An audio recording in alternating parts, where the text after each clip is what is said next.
Je vais vous parler des pouvoirs pathogènes des bactéries. Un pathogène, qu'est-ce que c'est? Un pathogène, c'est un micro-organisme qui va provoquer une maladie. Il va donner des effets délétères sur nos cellules eucaryotes. Dans notre cours, il est question de pathogènes opportunistes. Un pathogène opportuniste, donc c'est bien un micro-organisme, mais c'est un micro-organisme qui va être non pathogène habituellement. C'est-à-dire que c'est un pathogène qu'on va retrouver chez une personne vulnérable comme une personne âgée ou une personne qui va avoir une maladie grave. Et ils vont être beaucoup plus sensibles à des infections qui sont en temps normal non pathogènes. Une exposition à un de ces pathogènes ne va pas forcément entraîner une maladie. On a un pathogène, mais c'est pas parce qu'on a ce pathogène qu'on aura forcément une maladie derrière.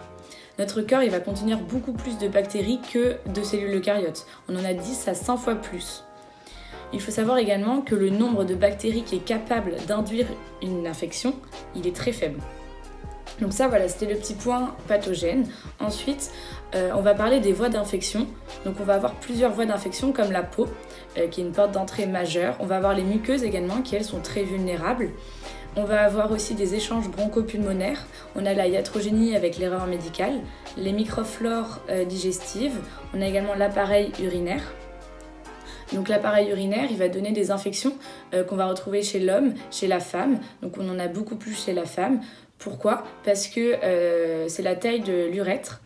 Chez l'homme, la taille de l'urètre est super longue, alors que chez la femme, elle est beaucoup plus courte et la bactérie, quand elle rentre par l'urètre, elle arrive plus facilement directement au niveau de la vessie. Alors que chez l'homme, la bactérie, elle va s'arrêter avant, elle va pas forcément aller jusqu'en haut. Donc, du coup, la bactérie, elle arrive, elle passe par l'urètre, ensuite, elle va arriver dans la vessie, elle passe par l'urotère, avant d'arriver ensuite au rein. On va avoir une différence entre une cystite et une pyélonéphrite aiguë. Donc, pour ça, on va parler de pili. Les pili, donc c'est des petits filaments protéiques, je dis bien protéiques, qui sont tout autour de la bactérie. Ils vont avoir un rôle d'adhérence, ils vont avoir un rôle d'échange génétique également. Ils vont s'adhérer grâce à des adhésines qui vont se situer aux extrémités des petits pili. Donc exactement, ils sont petits, ils sont moins longs et ils sont moins épais que les flagelles. Et du coup, ils vont nous faire des échanges génétiques, ce que les flagelles ne font pas. Les flagelles, eux, donc, ils sont un peu plus grands et ils vont permettre la mobilité. Donc il faut penser par exemple comme dans les spermatozoïdes en fait. Alors que les pili, eux, c'est plus petit et ils n'ont pas de mobilité. Mais par contre, les pili permettent l'adhérence et permettent les échanges génétiques. Donc on retient bien les deux rôles, pili, flagelle, et pour ça il y a une petite image qui est dans le cours. Qu'il faut avoir en tête, comme ça on n'a pas besoin de réfléchir. Donc les pili et les flagelles, il faut bien différencier pour plus se tromper. Donc on revient au sujet, les pathologies urinaires. Donc on va avoir la cystite et la pyélonéphrite. Donc lors de la cystite, on va avoir le pili de type 1 avec son ose qui est le manose. Il va rentrer par l'urètre, puis aller dans la vessie.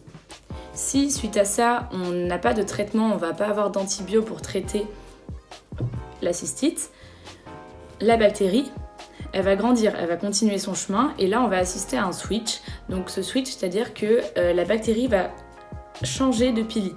À la place d'avoir le pili de type 1 qu'on avait au début, avec son ose manose, on va avoir le pili de type PAP. Et ce pili de type A, PAP, donc il est caractéristique de la pyélonéphrite. C'est-à-dire que une fois qu'on a notre cystite, si on n'a pas de traitement, on va avoir un switch. Et du coup, notre bactérie elle va continuer à monter avec un autre pili, qui est le pili de type PAP. Donc elle est dans la vessie. La vessie, on a le switch. Hop, notre bactérie avec le pili de type PAP passe par l'urotère et ensuite arrive au niveau du rein. Et du coup, ça c'est l'infection haute qui est la pyélonéphrite. Donc pili de type 1, cystite. Pili de type P, pyélonéphrite. Voilà. Donc ça c'était le petit point, c'est assez important quand même. Ensuite on va parler des facteurs du pouvoir pathogène. Donc pour acquérir ce pouvoir pathogène chez une bactérie, cela se fait via un mécanisme d'acquisition qui est le transfert génétique. Donc ce transfert génétique il va se faire par 4 mécanismes qui sont la transformation, la conjugaison, la transduction et le clonage. Donc la transformation, qu'est-ce que c'est ? C'est la récupération d'un ADN nu par la bactérie. On a un ADN double brin qui est présent dans la bactérie donneuse et l'ADN nu va être transféré de la bactérie donneuse jusqu'à la bactérie receveuse. Ça, c'est la transformation. Ensuite, on va avoir une conjugaison, c'est la mise en œuvre d'un plasmide pour pouvoir faire un transfert.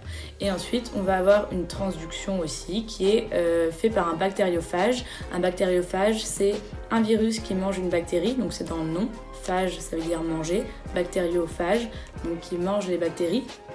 Donc c'est un bactériophage qui va s'agripper à une bactérie et qui va venir lui injecter son génome. Voilà, donc ça c'était les transferts génétiques. On a plusieurs mécanismes différents. Ensuite, dans le cours aussi, M. Corvec parle de SLIM. Donc les SLIM, c'est différent des pili, il faut savoir. Ce sont des facteurs d'adhérence qui sont non filamenteux, alors que les pili, c'est filamenteux. Certaines bactéries, elles vont produire des exotoxines qui sont délétères pour le corps humain, comme la toxine PVL, qui elle va avoir un rôle sur la peau. On a également la toxine cholérique Vibrio cholerae, qui elle a un rôle sur l'intestin, et également la neurotoxine de Clostridium botulinum, donc elle va avoir un rôle sur la jonction neuromusculaire. Ensuite, on va parler du coup de transmission des bactéries. Donc on va avoir 3 types de différentes transmissions. On va avoir une transmission directe, une transmission qui est interhumaine directe et une transmission qui est interhumaine indirecte. Donc la transmission directe, c'est une transmission qui va se faire sans aucun vecteur humain. Donc par exemple la contamination par le sol ou une contamination avec le charbon comme la maladie du charbon Bacillus anthracis. Donc cette maladie Bacillus anthracis, elle va être dangereuse que si ces 2 plasmides sont présents. Ensuite, on va avoir une transmission interhumaine qui est directe, donc d'où le nom. Ça veut dire que c'est entre 2 humains directement, par un contact étroit, donc qui est strictement humain. Et ça peut se faire également du coup par transmission sexuelle, comme Treponema pallidum, donc la syphilis, ou la lèpre également. Ensuite, on va avoir la transmission interhumaine indirecte. Donc ça va se faire lorsqu'une bactérie, par exemple, elle va être présente dans une nourriture. Un homme va manger cette nourriture, va attraper la bactérie et ensuite il va la retransmettre à un autre homme. Donc c'est pas une transmission directe entre 2 hommes, ça va être une transmission indirecte parce que c'est pas l'homme qui l'a lui et qui la transmet à quelqu'un d'autre, c'est l'homme qui l'a attrapé indirectement et qui ensuite la transmet. Du coup voilà, c'était les bactéries en médecine. Bon courage!